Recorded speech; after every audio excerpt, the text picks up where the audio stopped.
Imagine a quiet, sleepy village tucked away between dark, looming hills, where life was simple, calm, predictable, until the night everything changed. A night no one could have anticipated, when the dam, that silent, massive wall holding back the river's fury, finally gave way, and the water, like an angry beast, roared through the village, devouring houses, streets, and memories. And the first screams tore through the midnight air, so piercing that anyone who heard them would never forget. The chaos spreading faster than anyone could run. Children crying, parents shouting, pets whimpering, and all of it happening in a matter of minutes. The sky dark with heavy clouds, reflecting the monstrous water below. Lightning flashing across the river valley, illuminating the horror in stark, horrifying clarity. And let me ask you, have you ever wondered how it would feel to be caught in a disaster you can neither predict nor escape? Because the villagers had no warning. Their sense of safety, a fortress, a promise of protection, and suddenly that promise shattered. The sound of the wall cracking, splitting, echoing through the hills, like the growl of some ancient predator finally released. And within moments, the river broke free, flooding the streets, sweeping away everything in its path, their homes, their livelihoods, their history being carried off in the unstoppable current. And the terror, the sheer helplessness, was amplified by the darkness, the cold midnight air, the wind whipping through what was left standing, and the screams, oh the screams, echoing off the hills like a chorus of lost souls, the villagers trying to save themselves, clinging to trees, debris, anything they could, but the water showed no mercy, the power of the dam breaking unmatched, unstoppable, indifferent to human life. And here's the thing, most people think disasters are slow, something you can prepare for, but this was instant, a wall of water moving, faster than a car, crushing everything in minutes.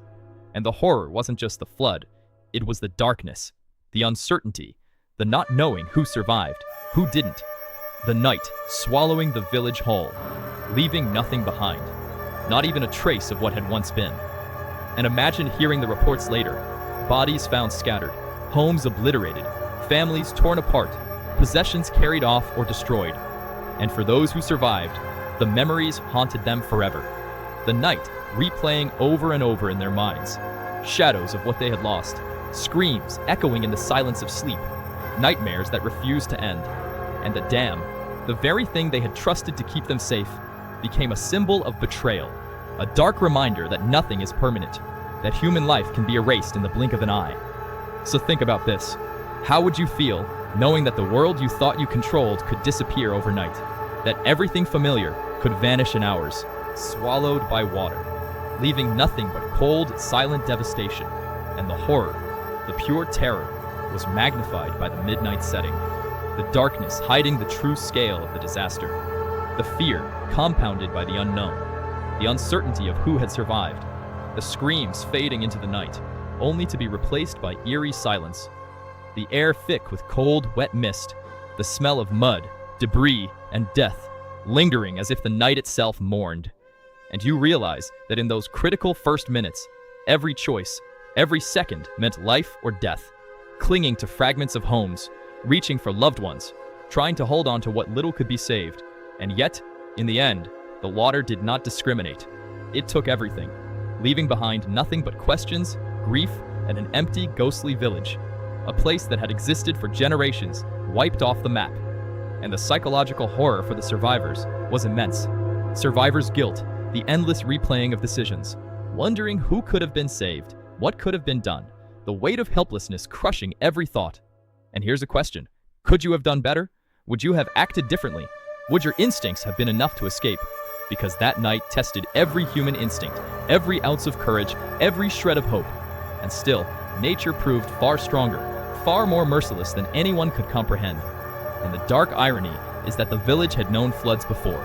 Minor ones, warnings, small surges, but they had grown complacent, trusting the dam, trusting that everything was fine, that the water could never breach. And when it did, it was absolute, total, annihilating, and the midnight hour made it worse. The unseen horrors lurking in the shadows, people swept away without even a glimpse of light. And even those who survived faced trauma unlike anything imaginable. Families torn apart, lives changed forever. And the dam, once a symbol of human handling, engineering, became a monument of destruction, a reminder that our creations are fragile, that even the strongest walls can fall. that human life can be insignificant in the face of raw, unstoppable forces. And imagine standing there, watching the river rise, hearing the cracking, the splintering, seeing homes go under, and knowing you can do nothing, nothing at all. And that is the terror, the ultimate fear. Helplessness amplified by darkness, speed, and power of nature. And the night seemed endless, every second stretching into eternity. The cold water, debris, the screams, all combining into a living nightmare. A sensory overload that burned into memory. And the emotional weight, the horror, the grief, it all mingled, creating a story that would haunt generations. And for the survivors, every storm, every rain, every sound of rushing water brought it all back. The fear, the loss, the feeling of the earth swallowing what they loved, and the dam, the thing they had trusted. The one they thought kept them safe, remained in memory as both literal and metaphorical collapse. And the lesson is brutal, terrifying, unforgettable. The fragility of human life, the illusion of control, the suddenness with which everything can vanish, and the horror, the emotion, the raw, dark reality of losing a village overnight. In the dead of night remains etched in history, a chilling cautionary tale, a reminder that sometimes the deadliest monsters aren't human, but the forces we cannot control, the things we assume are permanent, the walls we trust, the rivers we forget can roar. And when midnight strikes, all the normalcy, all the certainty, all the calm disappears, replaced by screaming water, darkness, chaos, and horror so profound that it forever changes everyone who survived.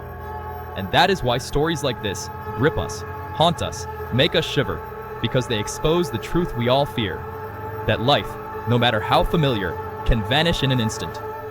Terror, grief, and unanswered questions in the cold, silent night.